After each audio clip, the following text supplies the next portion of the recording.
Supreme court ने अपने फैसले के तसलसल में कहा कि आरिफ अलवी, इमरान खान, असद कैसर, कासिम सूरी और फवाद चौधरी ने आइन शिकनी की है। पार्लियामेंट इनके खिलाफ आइन शिकनी पे आर्टिकल 6 का मुकदमा चलाने का इख्तियार रखती है। वाओ, तो ये एक इंटरेस्टिंग सिचुएशन जो है वो इस वक्त डेवलप हो गई है, जो सुप्रीम कोर्ट ने इस मौके पे, जबकि 3-4 दिन बाद एक बड़ा हैवी किस्म का एक इलेक्शन है, और वो इलेक्शन इस किस्म का आम सादा बाई इलेक्शन नहीं कंसिडर होता, क्योंकि बाई इलेक्शन जो नॉर्मल होता है उसमें कोई इस किस्म की सिचुएशन डू एंड डाई की नहीं बनती, लेकिन ये जो ख़ास तौर पे इलेक्शन है इसमें डू एंड डाई की सिचुएशन बन चुकी हुई है उसमें। और अगर इमरान खान जीता है तो मतलब अगर आप ये कहते हैं कि इमरान खान कम से कम 16, 17, 18, 17 सीटें ले जाता है तो टेबल टर्न हो जाती है, और पंजाब का इक़्तिदार जो है वो वापस इमरान खान के पास आ जाता है। वापस इमरान खान के पास आ जाता है तो ऑब्वियसली फिर फेडरल में भी जो है वो चीज़ें टांगने शुरू हो जाएंगी उसमें। और अगर ये नहीं होता, और अगर ये जिस तरह से अभी सिचुएशन लग रही है और जिस तरह से अभी सारी एक्टिविटीज़ चल रही हैं, वो ये लग रहा है कि हमजा शहबाज को बचाने की, और नून लीग की गवर्नमेंट जो है वो सारी इसको बचाने के लिए जो है वो हर किस्म की मशीनरी, जिस किस्म की मशीनरी आप सोच सकते हैं, एक्सपेक्ट कर सकते हैं, उस हर किस्म की मशीनरी जो है वो इस वक्त कारगर है, तो वो कारफरमा है। तो वो एक सिचुएशन बड़ी ऑड किस्म की बन जाएगी, और उसके बाद फिर एजिटेशन होगा, ज़्यादा शोर मचेगा, ज़्यादा रफड़ डलेगा, और हो सकता है कि ये खान साहब जो हैं वो उसके बाद एक नया नैरेटिव आ जाए, नई तहरीक आ जाए कि भाईजान ये जो है ये इलेक्शन रिग हुए हैं और सारा कुछ हुआ है, और बड़ा अजीब किस्म का सिलसिला शुरू हो जाएगा। लेकिन इस मौके पे, इस स्पेसिफिक मौके पे इस किस्म का अदालत का जो सुप्रीम कोर्ट का है उस किस्म के इसकी वर्डिक्ट इस वक्त रिलीज़ करना, वो एक उस पर बहुत सारे क्वेश्चंस उठ रहे हैं। हमारी तो हैसियत नहीं है, क्योंकि हमें इख्तियार नहीं है इन चीज़ों के बारे में बात करने का, लेकिन एक जनरल जो परसेप्शन बन रहा है वो बहुत से क्वेश्चंस उठ रहे हैं उसमें, और वो ज़ाहिर बात है न्यूट्रल्स पे भी क्वेश्चंस उठ रहे हैं, कैसे मौके पे सूरत हाल में क्या हो रहा है। एक और ख़बर ये भी है कि हो सकता है कि इलेक्शन से पहले जो है वो क्योंकि इलेक्शन अदरवाइज़ अगर फ्री एंड फेयर इलेक्शन के ऊपर जाते हैं तो फिर थोड़े से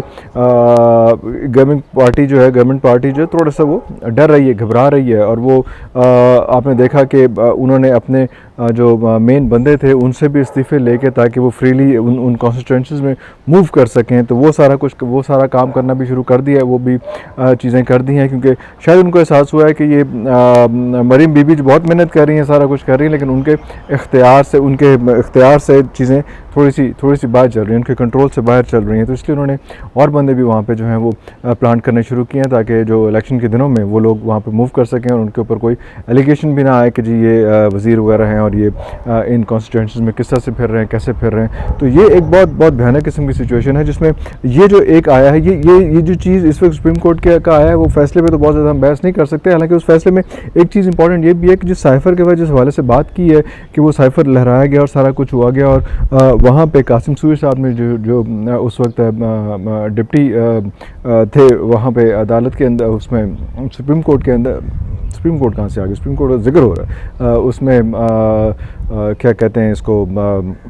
असेंबली के अंदर डिप्टी स्पीकर थे। तो उन्होंने कहा कि भाई ये साइफ़र पहले इसकी तहकीक होनी चाहिए, इसकी सारा कुछ होना चाहिए, उसके बाद फिर अदम एतमाद का सारा कुछ होना चाहिए। लेकिन सुप्रीम कोर्ट ने उसकी तहकीक पे, उस चीज़ों पे बहुत ज़्यादा फोकस नहीं किया। उन्होंने कहा हमें पहुँचाया नहीं गया, चीज़ें नहीं की, सुप्रीम कोर्ट में भी नहीं पहुँचाया गया, और वहाँ पर क्या नाम है नेशनल असम्बली में भी ये साइफ़र जो था नहीं पहुँचाया गया उसमें। तो वो उसको देखे बगैर, उस पर जो सब कुछ बेस बना, उस बेस को देखे बगैर जो है वो सुप्रीम कोर्ट के अपने फैसले, अपने डिसीजन, ज़ाहिर बात है वो क्या बेहतर शायद समझते होंगे, इसमें किसी को देखने की ज़रूरत नहीं है जो कुछ भी है उसमें, क्योंकि उस पर नेशनल सिक्योरिटी काउंसिल का जो है था उस पर जो इजलास हुआ था उसकी पूरी डिटेल जो है वो भी सुप्रीम कोर्ट के पास अथॉरिटी थी कि वो मंगवा सके। उसमें साइफ़र पहले ही वो कहते हैं कि ये इन्होंने कासिम सूरी ने भी कहा था कि मैंने वहाँ पर भिजवा दिया, सुप्रीम कोर्ट में सील पड़ा हुआ है उसमें, तो वो भी देखा जा सकता था, लेकिन उस पर मैं ज़्यादा बहस नहीं करता। लेकिन ये टाइमिंग जो है, ये एक तो ये सिचुएशन है उसमें कि ये उसको खान साहब को और उनकी पार्टी को और सबको जो है उनको ब्रैकेट करने की कोशिश की गई है, उनको रोकने की कोशिश की गई है। उनको बताया गया है कि किसी वक्त भी आपको जो है पूरे की पूरे आपको बगावत के चक्कर में आपको उल्टाया भी जा सकता है, आपको गिराया भी जा सकता है, आपको आपका सियासी कैरियर भी ख़त्म किया जा सकता है। तो ये इस किस्म की सूरत हाल ऐसे मौके पे, इस टाइम पे लाना। और उसके बाद एक और ख़बर जो है वो मैं आपको बताना था कि वो ये भी आ रही है कि वो जो फॉरेन फंडिंग केस है, वो कह रहे हैं कि इलेक्शन से एक दो दिन पहले, एक दो दिन तो वैसे रह गए, इन्हीं दिनों में इलेक्शन के करीब जो है वो उसका उसका फ़ैसला भी आएगा, और उसका भी अगर ये फ़ैसला इस किस्म का आ रहा है तो उसका फ़ैसला भी कोई ज़्यादा फेवरेबल आने की उम्मीद नहीं है। तो ये एक बहुत बड़ा सेटबैक हो सकता है, और ये सेटबैक दोनों के लिए हो सकता है। इस पे ये एक तो सेटबैक हुआ, सेटबैक किसके लिए हुआ?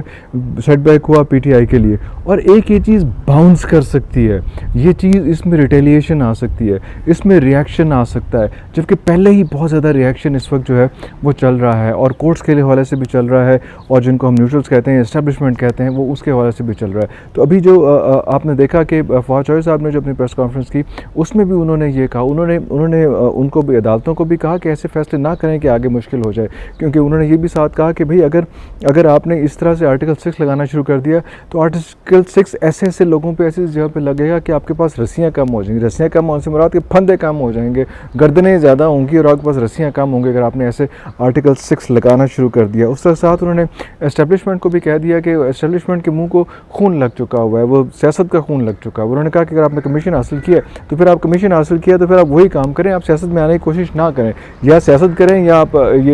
ये सारी चीज़ें करें, इन चीज़ों पे इन्फ्लुएंस करने की कोशिश ना करें। और फिर ऑब्वियसली सोशल मीडिया का एक बम फट जाता है ऐसे मौके पे, और सोशल मीडिया पे फिर ऐसी बातें इन लोगों के बारे, अदालतों के बारे में भी और एस्टेब्लिशमेंट के बारे में भी आती हैं। वो सारी बातें आती हैं जो हमने कभी पहले ना सोची थी, ना देखी थी, ना कभी हमें तवक्को थी कि अपने इन चिट्टे वालों के साथ हम इस मौके पर जो है इस किस्म की बातें एस्टेब्लिशमेंट के हवाले से, इस किस्म की बातें अदालतों के हवाले से जो है वो सुनेंगे। इतना ओपनली जिस किस्म का ये बयान हो रहा है, वो किस वक्त वो एक बच्ची ने भी वहाँ पे जो है वो एक आजकल बड़ी वीडियो एक बच्ची की वायरल हुई एक लड़की थी जो इसी तरह से मेरे इमरान रियाज के केस में वहाँ पे सारी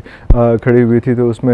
उसमें उसने कहा कि ये आप कह रहे हैं कि हम लोग नफ़रत फैला रहे हैं, हम नफ़रत फैला नहीं रहे हैं, हम नफ़रत कर रहे हैं। तो ये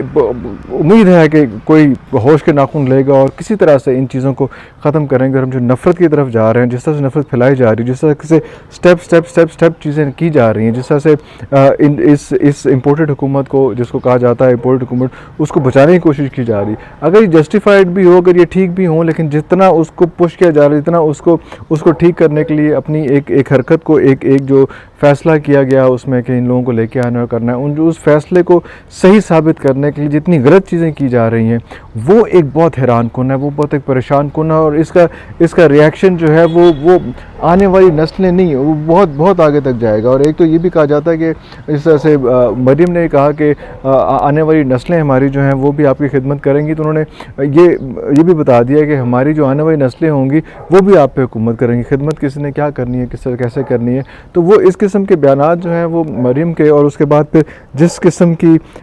ये सवाल जवाब हो रहे हैं, जिस किस्म की चीज़ें सामने आ रही हैं, जिस किस्म का के डिसीजन सामने आ रहे हैं, जिस किस्म की टाइमिंग के साथ ये डिसीजन सामने आ रहे हैं, इस पे बहुत सारे क्वेश्चंस उठ गए हैं। अल्लाह करे कि किसी तरह से हम इन सब चीज़ों से बाहर निकलें और किसी भी तरह से, किसी भी हवाले से, किसी भी तरीके से थोड़ा सा ज़रा अल्लाह मियाँ हमारे हालात पर रहम करे और हम किसी तरफ किसे बनने लगिए। और अभी ये जो इलेक्शन जो हो रहे हैं 17 तारीख के,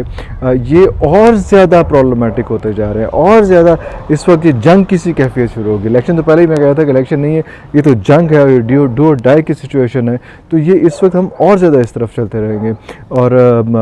अभी तो बहुत सारा कहना बाकी है। इंशाल्लाह नेक्स्ट व्लॉग में बाकी चीज़ों को डिस्कस करेंगे। तब तक के लिए इजाज़त दीजिए। अल्लाह हाफ़िज़।